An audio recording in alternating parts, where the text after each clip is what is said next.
वो हसे ने होती हैं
નમસ્કાર મિત્રો, જય શ્રી રામ.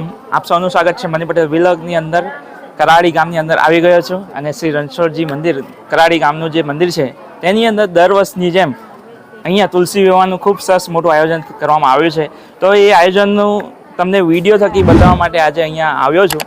લાઈક કરો, કમેન્ટ કરો, શેર કરો. ચેનલ ઉપર નવા હોય તો દરેક લોકોને જોવાનો પણ મોકો મળે. અને અહીંયા મંદિરનો જે ઇતિહાસ છે, મંદિરની થોડીક આપણે માહિતી લેશું, જાણીશું અહીંયા મંદિરનો ઇતિહાસ, અહીંયા ક્યારથી એ લોકો આ આયોજન કરે છે એ પણ જાણીશું. તો અહીંયા વડીલો મારી જોડે છે, તો એમની જોડે થોડી વાતો કરીએ અને જાણીએ આપણે. સર, આપણી જોડે સર, શું નામ તમારું? કનુ કાકા, તમે અહીંયા ગામના વતની છો કે શું? હા, હું કરાડી ગામનો વતની. કેટલા સમયથી અહીંયા મંદિર અહીંયા છે અને મંદિરનું અહીંયા જે આયોજન છે આ તુલસી વિવાહ કેટલા સમયથી થાય છે, થોડુંક જણાવ્યું. તો મંદિર તો ઘણું પુરાણું છે, એનો ઇતિહાસ મારી પાસે છે. હાજી. આ રણછોડજી મંદિર એક પૌરાણિક મંદિર છે, ઐતિહાસિક. અને આગળના આપણા ગામ વડવાઓ જે વાણવટુનો ધંધો કરતા હતા ત્યારે આ મંદિર ફળિયાના સ્વર્ગસ્થ છીબાભાઈ ભાણાભાઈ પટેલ એ પોતાનું વાણ હતું એ લઈને ભાવનગર ગયેલા. અને ભાવનગરમાં એમને એમના વાણ ઉપર એક અદ્રશ્ય દ્રષ્ટિમાન સાધુ વિશે આવેલા અને એમના વાણ પર આ રણછોડજી ભગવાનની મૂર્તિ મૂકેલી. અને તે મૂર્તિ આ છીબાભાઈએ એના વાણમાં જોઈ તો એના વાણમાં તો નાળિયેર ભરેલા હતા. એ વાણવટીનો ધંધો કરતો હતો ને એટલે વેપાર અર્થે નાળિયેર ભરેલા હતા. તે નાળિયેર ખાલી કરી અને એ મૂર્તિ લઈ અને આ દરિયાઈ માર્ગે વાણ મારફતે અહીંયા બંદર આવ્યા.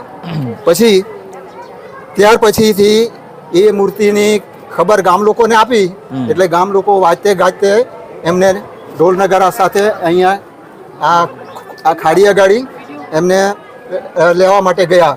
પછી ઢોલ નગારા સાથે વાજતે ગાજતે અહીંયા મંદિરમાં લાવ્યા અને અહીંયા નાનું સરખું મંદિરની સ્થાપના કરી.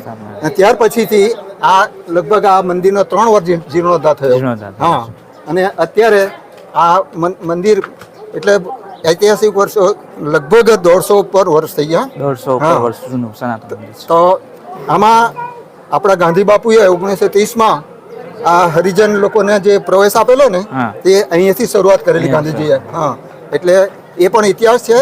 ત્યાર પછી આ બહેનો ખાસ કરીને જે આ તુલસી વિવાહના એવા પ્રસંગ આવે ને ત્યારે લગભગ 20-22 વર્ષથી આ ઇતિહાસ આપણે આ તુલસી વિવાહની પરંપરા ચાલે છે. એટલે હવે ગામ લોકો બધા પોતપોતાની સ્વેચ્છાથી બધું કામ કરે છે. અહીંયા નથી કોઈ એમને એ કરવાનું કે ગામના દાતા જે આ જમણવાર થાય એ ગામના દાતા તરફથી જમણવાર આપે છે. અષ્ટમીની વખતે જ્યારે માલપુડા ને એનું જે મહાપ્રસાદનું આયોજન થાય તે પણ ગામ લોકો તરફથી થાય છે. અને આ કરાડી ગામના બધા ભાઈઓ બહેનો હળી મળીને બધું આ કાર્યક્રમ પૂરો પાડે છે. ખૂબ સરસ માહિતી. થેન્ક યુ કાકા, તમારો કિંમતી સમય આપવા માટે. મંદિર વિશે ખૂબ સરસ માહિતી લીધા બાદ અહીંયા જે તુલસી વિવાહનું આયોજન પાછળ જે લેડીઝ બહેનો અહીંયા કરતી હતી જે સેવાઓ એમને મળીએ. આપણા કલ્પનાબેન ટીચરજી છે, એમને આપણે તો સ્ટુડન્ટ રહી ચૂક્યા એટલે સારું એવું બોન્ડિંગ છે અમારું. તો બેન જણાવો કે આપણા મંદિરમાં તમે ક્યારથી તુલસી વિવાહ કરો છો અને એની અંદર શું શું કરો છો તમે? રણછોડજી મંદિર કરાડી તુલસી વિવાહ છેલ્લા 20 વર્ષથી અમે ઉજવીએ છીએ અને કોરોનામાં પણ આ ચાલુ જ હતું. જી, એટલે કન્ટિન્યુ 20 વર્ષથી 5 દિવસ લગ્ન ગીત ગાવામાં આવે છે અને કરાડીની બધી જ બહેનો લગ્ન ગીત ગાવા માટે આવે છે. પોતાની રીતે જ કંઈ બી વહેંચવાનું હોય તે પોતે જ આવે છે અને 5 દિવસ પછી પાલખી યાત્રા નીકળે છે. આખા ગામમાં પાલખી યાત્રા અમે ફેરવીએ છીએ. બધા જ ભાઈ બહેનો આવે છે અને પછી મહાપ્રસાદ અમે લઈએ છીએ અને રણછોડજી મંદિરનું સંચાલન ખૂબ સારી રીતે ચાલે છે. બધા જ ભક્તો પોતાની રીતે જ કામ કરે છે અહીંયા. અને એક બીજી વાત કે આપણે તો સ્કૂલમાં ભણાવતા હોય તો ત્યાંથી ઘણા બધા બાળકોને તમે શીખવો. આજે તમે અહીંયાથી શું શીખવાનું મળ્યું તે મને તમને શું શીખવાનું મળ્યું અહીંયાથી? બધા ભક્તજનો મળી સંપીને સેવાનું કાર્ય કરે, કોઈને કંઈ કહેવા નહીં પડે, પોતાની સ્વેચ્છાથી જ કામ કરે. એ તો છે જ. એ તો નાના બાળકો બી અમને જોઈને શીખે. બાળકો એક નવું જે જનરેશન આપણું આવતું છે એના માટે એક આ વસ્તુ કરવાનો મતલબ એવું કે આવતી પેઢીઓ અમારી રીતે આ જૂની પરંપરા ચાલુ રાખીને ને આવી રીતે આપણી સંસ્કૃતિ જળવાય, આપણી સંસ્કૃતિને જળવાય, આપણા સનાતન ધર્મ જળવાઈ રહે. હા, એ ખૂબ મોટી વાત છે કે આજના જનરેશન જોશે તો કરશે. બાકી આજનું જનરેશન મોબાઈલ સિવાય નીકળતું નથી બહાર. તો એ ખૂબ મોટી વાત કે આપણા ગામોની અંદર આવા બધા આયોજન થતા રહેવા જોઈએ અને બાળકો પણ જોવે, શીખે, જાણે. અને તમારે પણ એમને શીખવવાનું, કહેવાનું કે ભાઈ આનું આ મહત્વ થાય, આનું આ કરીએ તો આનું આ થાય, એ રીતે શીખવવું પડે આપણે. પણ અમારા મંદિરમાં દર શનિવારે ભજન ગાવામાં આવે છે, ભજન કીર્તન. એટલે નાના બાળકો બી આવે છે. કોઈને ઢોલક વગાડતા આવડી જાય, મંજીરા ભજનના ગીત ગાતા આવડી જાય. આજના તુલસી વિવાહના દાતાર શ્રી સ્વ સુરેશભાઈ દયાળભાઈ પટેલ ભાઠાફળિયા કરાડી એમના પરિવારનો અમે રણછોડજી મંદિર સંચાલન સમિતિ તરફથી ખૂબ ખૂબ આભાર માનીએ છીએ. નમસ્તે જી, સૌનો આભાર. Thank you. તમારો બી આભાર. વિડીયો જોતા રહો, લાઈક કરતા રહો, દરેક લોકોને પહોંચાડી દેજો, વિડીયો શેર કરી દેજો અને જેથી દરેક લોકોને જોવાનો પણ મોકો મળે અને મને પણ એક સપોર્ટ સારો મળી રહે. ખાસ કરીને તો ફોરેન વાળાને જે લોકો અહીંયા નથી, એ લોકો બધા તમારા કરતા thank you Manibhai. Thank you.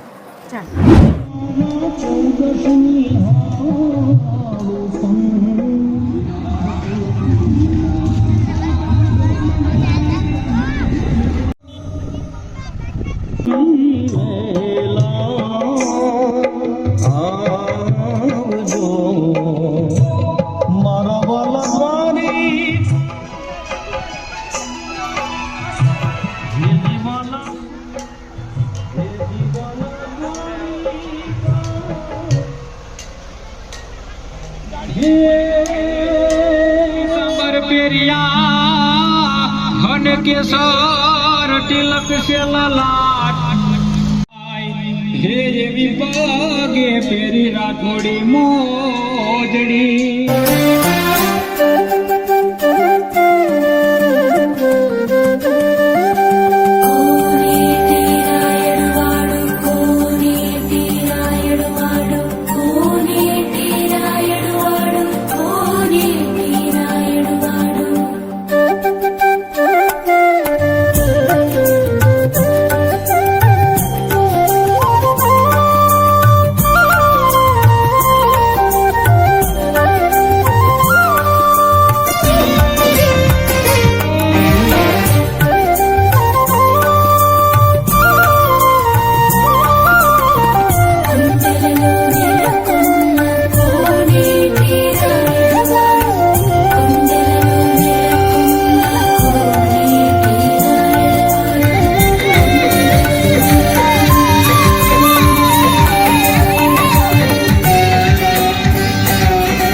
Hello બાબા ત્યાં ચસ બેન ચસ